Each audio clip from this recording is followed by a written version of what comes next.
Hello friends, good morning, happy Venice. சூப்பரான ராகி ஆப்பம் பண்ணுறதுக்கு தனியாக மாவே அரைக்க தேவையில்லை. இட்லி மாவு 5:1 ரேஷியோ, 5 இட்லி அரிசிக்கு 1 டம்ளர் உளுந்து போட்டு அரைச்ச இட்லி மாவு தான்.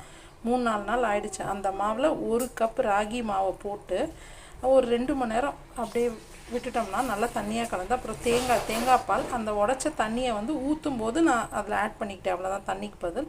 இதில் நாட்டு சக்கரை, ஏலக்காய் போட்டு தேங்காய் பால். இந்த மாதிரி நம்ம ஈஸியாக சுடலாம். நல்லா படலாக வரும். இது நான் எல்லாமே சுட்டு வச்சுட்டேன். சுடும்போது நல்லா ஃப்ளஃபியாக, நடுவில் இங்கெல்லாம் கிறிஸ்பியாக வந்தது, ஒட்டாமல். ஸோ இந்த மாதிரி ட்ரை பண்ணி பாருங்கள். இது மாதிரி ஈஸியான ரெசிபீஸ்க்கு நம்ம சேனலை சப்ஸ்கிரைப் பண்ணிக்கோங்க.